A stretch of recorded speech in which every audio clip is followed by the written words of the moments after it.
Përshëndetje gjithë miq, jemi në temën e ditës, si çdo ditë takohemi edhe ditën e sotme, do flasim për ato zhvillime të rëndësishme që kanë ardhur nga Forumi Ekonomik i Davosit, një impakt i jashtëzakonshëm fjalimi i zotit Trump, por gjithashtu edhe një lëkundje tektonike që ka ndodhur, sidomos në aspektin e diplomacisë, por dhe për çështjet e sigurisë dhe ato ekonomike.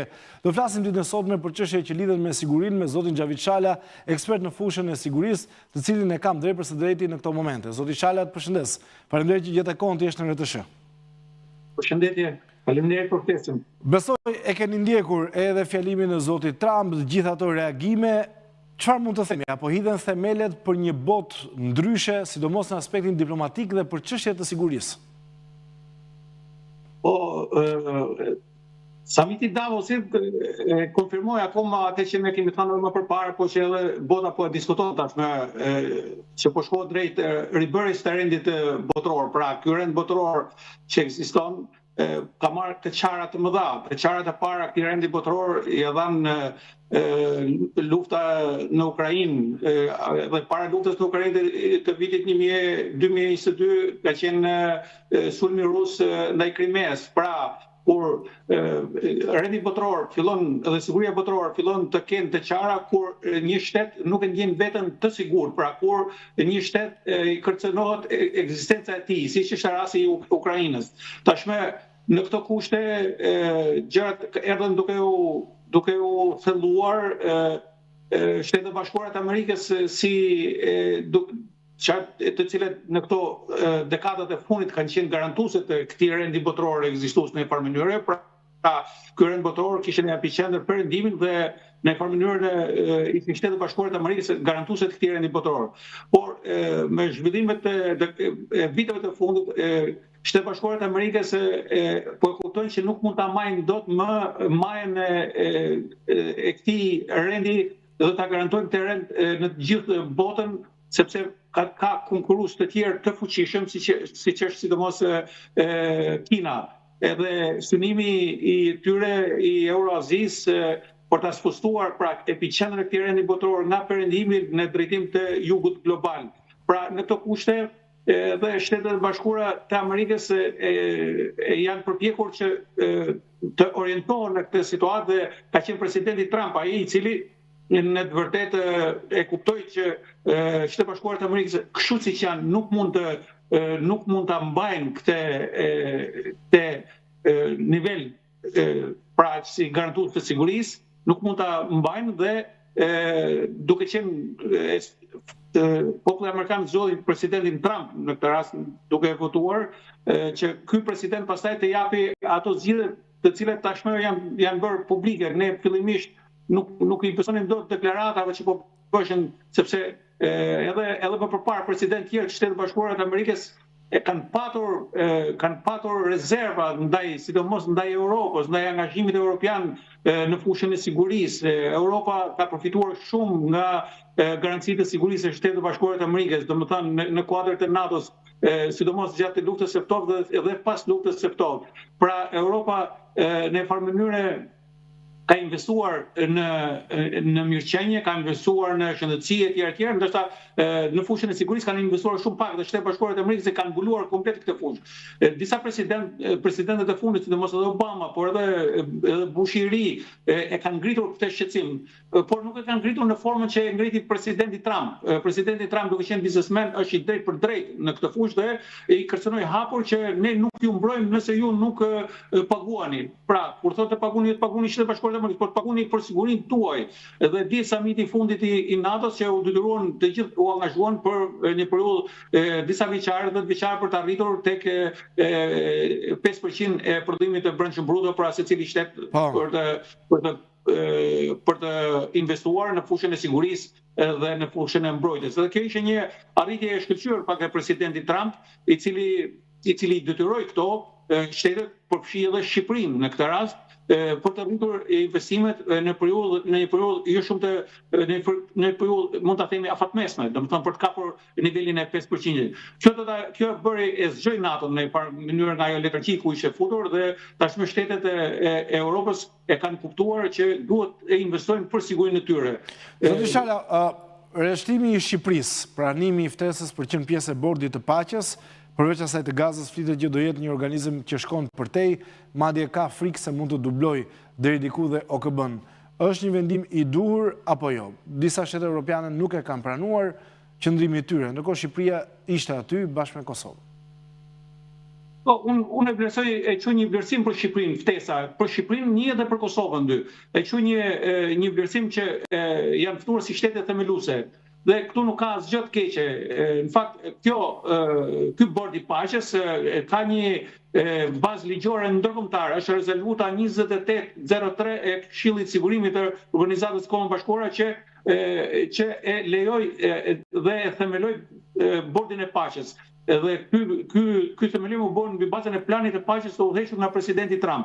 Këtu problemi tashmë është që ky bord paqe do të vazhdoj të kryej detyra edhe pas përfundimit para pas zgjidhjes çështës së Gazës. Gjithsesi, angazhimi si shtete themeluese edhe i Shqipërisë dhe i Kosovës është një vlerësim për faktorin shqiptar në Ballkan. Tashi se cili do të jetë pozicioni, se cili do të jetë, domethënë, kjo do të rivalizojë Organizata e Kombeve Bashkuara. Vetë presidenti Trump përmendi që ne do bashkëpunojmë shumë me Organizatën e Kombeve Bashkuara. Por Organizata e Kombeve Bashkuara, e cila qëndron në themel të kësaj sigurie dhe të këtij rendi, pra siguria bazuar në Organizatën e Kombeve Bashkuara, siguria kolektive, ka marrë shumë qartë dhe është pushtuar nga një burokraci që nuk po zgjidh dot konfliktet. Kështu që pritet që ky bord i paqes të jap shembullin e parë si me rastin e Gazës edhe mund të angazhohet në konflikte të tjera. Pra, ka një bazë ligjore ndërkombëtare. Është e bazuar në rezolutën e Këshillit të Sigurimit. Zoti Shala, po, ka shumë disa kritika që thonë Shqipëria mes Europës dhe SBA-s ka integrimin objektiv kryesor, ndërkohë ka kritika për këtë qasje. Ju duket e drejtë apo jo, kritikat në këtë fazë, kur është një organizëm i cili ende nuk ka marrë formën përfundimtare? Shqipëria është edhe nuk është mes, por është edhe me SBA-n dhe me Europën. Tashmë problemi që ka një midis SBA-s dhe Europës, pavarësisht mënyrës se si i ka shtuar presidenti Trump këto probleme, që janë probleme ekonomike, probleme politike, probleme geopolitike, probleme të cilet ai koncepton në këtë mënyrë, por probleme të një rivaliteti. Por Shqipëria në këtë rast duhet jetë ka angazhimin si me Europën, ashtu edhe me Shtetet Bashkuara të Amerikës. Dhe nuk është vënë kush as nga Europa, as nga Shtetet Bashkuara të Amerikës që Shqipëria nëse do të jetë në bordin e paqes duhet të rriqet nga bashkimi, nga rruga për Bashkimin Evropian, apo nëse Bashkimi Evropian për të vazhduar rrugën Shqipëria duhet të ndërpresë marrëdhëniet me NATO-n, me Shtetet Bashkuara të Amerikës. Pra, nuk ka kushte të tilla. Unë vlerësoj se është një angazhim i dur i politikës shqiptare dhe është një vlerësim i faktorit shqiptar në Ballkan në këtë rast. Gjërat kaq dihet për momentin, domethënë, gjërat edhe një pjesë e liderëve që kanë marrë ftesat por nuk janë shprehur, kanë edhe ata procedurat e tyre, një pjesë e këtyre liderëve votror që kanë edhe ata procedurat e tyre, pra me ratimet e tjera që varet nga forma e organizimit të regjimit, pra apo organizimit të shtetit.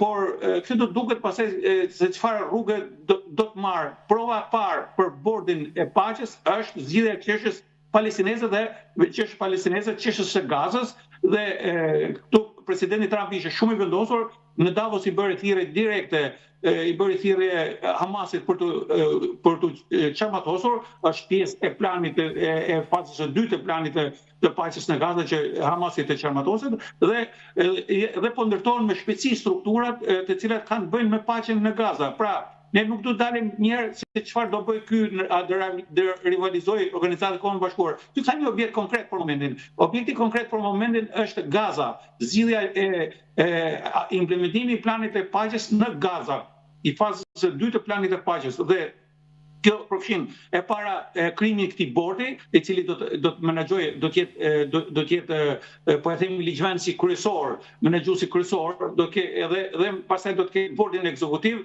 do ketë asamblen që do ftohen shumë shtete anëtare, ata që janë ftuar por që mund të marrin pjesë edhe të tjera, me ato kushtet që për një periudhë 3 vjeçare do të jetë falas dhe për ata që duan më tepër ka pagesë, etj. Pra ato stilin që Trump i koncepton si një biznesmen, to edhe raportet edhe marrëdhëniet gjeopolitike dhe faktori i rëndësishëm është ngritja e një autoriteti qeverisës palestinez në Tiranë, i cili është ngritur dhe ka filluar, ka bërë mbledhjen e parë bëri në Kairo. Pra ka filluar puna intensivisht për zbatimin e planit të dytë, fazës së dytë të planit të paqes. Këtu në moment shumë i rëndësishëm do të jetë sidomos edhe ngritja e forcës shumë kombëse apo forcës së sigurisë, i cili do të garantojë këtë edhe rendin dhe sigurinë, por do të merret edhe me në krye të kësaj forcës është caktuar një general major amerikan, pra gjithçka po shkon me hapa shumë të shpejtë që burokracia e Organizatës së Kombeve Bashkuara nuk mund të arrinte. Ndërkohë, zoti Shala, një takim i rëndësishëm ka filluar mes Ukrainës, herë palë, tripalësh, SBA dhe Rusi. Çfarë mund themi lidhe dhe me konfliktin në Ukrainë, agresionin e Rusisë? Në cilën fazë ndodhet ai dhe si ka mundësi Trump ka zgjidhur shumë çështje delikate, por kjo ende nuk është zgjidhur? Problemi i Ukrainës është një problem. Lufta në Ukrainë, unë e përmenda në fillim që ai që i dha goditjet e para këtij sistemi, këtij rendi botror, domethënë rendit po e quajmë tashmë rendit të vjetër botror, sepse i riu po konturohet çdo ditë më tepër. Ishte Rusia, ishte sulmi rus ndaj Ukrainës, pra që në 2014 me Krimen dhe me ato zonat rreth kufiri, pra ato 4 që tashmë njihen si 4 rajonet, dhe pastaj sulmi në 2022 që arriti në gjendje që një operacion që ai vazhdon ta quajë si operacion ushtarak, por që vazhdon 4 vjet, operacion ushtarak që vazhdoi 4 vjet dhe që ka 1 milion viktima vetëm në logjikën ruse mund të ekzistojë, nuk mund të ekzistojë kërkund tjetër. Dhe presidenti Trump që në kohën e fushatës, ai dha një premtim që unë këtë do ta zgjidh për 24 orë. Ai llogaristi raportet e tij me Putinin edhe marrëdhëniet si një biznesmen. Por Putini nuk është biznesmen, Putini është gjeopolitikan. Putini mendon ndryshe nga Trumpi në shumë probleme. Ai nuk do ai mund të bëjë lëshime, mund të bëjë manovrime, po pa arritur qëllimin e operacionit, ai nuk do të bëjë asnjë lëshim tjetër dhe ai këto gjëra i ka bërë të qarta. Gjithsesi, presidenti Trump ka bërë shumë investim dhe i ka dhënë disa herë mundësi Rusisë që të ulet në tavolinën e bisedimeve. Por për ditën më tepër presidenti Trump po e kupton që Rusia në tavolinën e bisedimeve do të ulet jo duke ftuar, por kur të jetë detyruar të ulet në tavolinën e bisedimeve. Pra kur të shtrëngohet largu, kur të goditet ekonomia, kur të goditet në thellësi nga Ukraina dhe kur tjetë detyruar pra të ulet në tavolinën e bisedimeve. Përndryshe nuk do ketë plan paqe. Gjithsesi për pjekjet e fundit është edhe ju e përmendet, është edhe në Davos u cilësua, por edhe Jared Kushneri vajti për bisedime me Putinin dhe nga aty delegacioni ka vajtur në bisedime në vendet arabë, ku po diskutohet gjithsesi 3 delegacionet, pra dhe gjithë thelbi i problemit, me sa duket këtu ngelet puna e Donbasit, pra Ukraina si gulin kam në të tyre, pra për të rritur një status të veçantë, ndërsa rusët e kërkojnë një fitore, e kërkojnë t'ju dorëzohet në tavolinë, pra ata që nuk po arrin, ka 4 vjet ta marrin, ata kërkojnë ta marrin në bisedime. Por Ukraina ka bërë shumë lëshime dhe për të arritur deri në këtë, sidomos në raport me Perëndimin për të kërkuar Shtetet Bashkuara sidomos garanci sigurie, dhe tashmë nuk ka në informacion shtesë më tepër dhe një shtys tjetër që mund t'japi, edhe këtë shtys mund t'japi vetëm presidenti Trump. Zoti Shala, do të kthehem pak tek Europa, kontinenti i vjetër. Totalisht panik, janë të shqetësuar shumë, madje shumë analistë dhe media janë po shprehen se kjo ishte papritur, madje kritikojnë zotin Trump. Por çfarë mund të bëjë Europa në këtë situatë? Cilët janë skenarët? Europa ka përfituar shumë dhe ka nga Shtetet e Bashkuara të Amerikës. Europa duhet ta kuptojë tashmë që duhet paguajë për mbrojtjen e vet. Pra, Shtetet e Bashkuara të Amerikës tashmë nga marrëdhënie partneriteti me Europën kanë kaluar në marrëdhënie transaksionale. Pra, paguaj të mbrojë. Dhe duhet ta kuptoj mirë Europa dhe paktën këto tre fuqit kryesore që janë liderët, Franca, Gjermania dhe Britania, tashmë ata kanë kuptuar qartë dhe po bëjnë të gjitha përpjekjet në mënyrë që Europa të ketë të forcojë garancitë e sigurisë së saj të armatosur, të bëhet gati për një mbrojtje në rast të një sulmi nga Rusia, I cili sipas gjithë agjencive të inteligjencës të vendeve europiane parashikohet në përfundim të konfliktit në Ukrainë, pra edhe parashikohet që Rusia edhe për ato probleme që ka Rusia vetë, pasi ka një ushtri për 1 milion e sa ushtarësh të cilët në rast se marrëveshje paqe do të ngelen pa punë dhe do shtojnë presionin mbi Putinin jo vetëm për vende pune, por edhe për të ardhurat etj. Pra do ketë një problem, do ushtohet trusnim mbi Putinin dhe ai mund të hapi një front tjetër lufte dhe një front I tillë lufte mund të jetë vendet balltike, njëri nga vendet balltike fillimisht, apo Moldavia apo është gati Europa zoti Shala për të përballuar një inkursion të tillë ushtarak nga ana e Rusisë? Ka kohë që po flitet, po diskutohet. Përveç Polonisë që e ka patur 5% buxhetin për ushtrinë dhe për mbrojtjen, shtetet e tjera ende nuk kanë shkuar atje. Po shtetet balltike, duke qenë direkt të kërcënuara, kanë arritur, kanë kohë që se kjo varet nga niveli kërcënimit tashmë. Këto shtete e kanë arritur atë nivelin e 5%-it por kjo nuk bëhet me arrit vetëm pjesërisht. Kjo kërkon një angazhim të gjithë shteteve të NATO-s, pra sidomos të shteteve europiane. Por këtu ka rezistenca, për shembull Portogalia e çon të tepërt që shpenzojnë mbi 2%, sepse Portogalia e çon veten shumë larg, Portogalia, Spanja, po sidomos Portogalia e çon veten shumë larg në raport me linjën, pra me kërcënimin, dhe në farë mënyrë kjo pastaj mund hedh atë idenë e një NATO-ja me dy shpejtësi. Pra një NATO e cila atë që thotë presidenti Trump, ata që paguajnë do të mbrohen, për ata do veprojnë në një pesë. Për ata që nuk paguajnë nuk ka pse përfshihet NATO-ja. Pra hidhet po diskutohet ideja e NATO-s me dy shpejtësi. Pra ata që paguajnë do të sigurojnë zbatimin e nivelit 5. Ata që nuk paguajnë do të kenë thjesht një mbrojtje politike. Kjo gjë po diskutohet. Gjithsesi, kështu si po shkojnë raportet midis Shtetit Bashkuar të Amerikës, mos më hapin edhe të çështjes së Groenlandës, kjo në farë mënyrë thuajse I shkaktoi probleme të mëdha në Europë, sepse përfundimisht europianët e kuptuan që Shtetet Bashkuara tashmë nga partner nuk është se janë kthyer në armiq, po janë kthyer në konkurrent. Pra Shtetet Bashkuara të Amerikës nuk po e shohin më Europën si një nga shtyllat e rendit botëror që ka pas perëndimin. Pra ose si një nga qendrat strategjike të botës, siç ka qenë për disa dekada me radhë vetë Europa, që nga luftën e parë, luftën e dytë etj që janë bërë në Europë, në Europë kanë shpërthyer. Pra Europa tashmë po e kupton këtë dhe po bën të gjitha përpjekjet në këtë amullit edhe të riorganizohet. Zoti Shala, jemi drejt fundit, se koha televizive ecën shpejt, shkurtimisht, në 30 sekonda, e di që është e pamundur, po të përpiqemi pak, do jetë një vit që mund të kemi konflikte të tjera, apo me këtë qasje që ka zoti Trump, të gjithë janë shumë të kujdesshëm për të hapur vatra të tjera? Konflikte të tjera,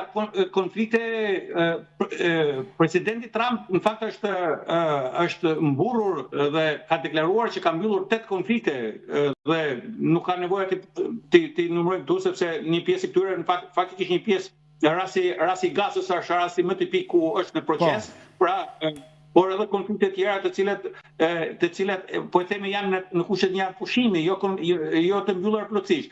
A mund të shpërthejnë konflikte tjera? Në këto kushte nuk ka garanci që nuk do të shpërthejnë konflikte tjera. Shtetet e Bashkuara të Amerikës me presidenti Trump janë rikthyer doktrinës Monroe e para, pra duke patur që në këtë rend botëror Amerika nuk mund të ndjen veten që nuk qëndron dot në maje të sigurisë, por tashmë duhet të paktën të garantojë fillimisht sigurinë në hemisferën perëndimore, pra siç ishte rasti me Venezuelën, me Panaman apo me shtetet tjera, me Kubën e tjerë, pra të vendosë rendin dhe sigurinë në oborrin e saj të pasëm dhe pastaj të merret me atë që ajo e quhen konkurrencë ose përcënimi kryesor që në reunimin bashkësorë që është Kina. Erdhëm në fund, zoti Shala, faleminderit shumë. Kënaqësi që të kisha në RTSH, të përshëndes. Faleminderit ju. Në këtë intervistë erdhëm në fund të temës së ditës dhe për sot ju falenderoj që na ndoqët, bashkë do të takojmë përsëri ditën e hënë.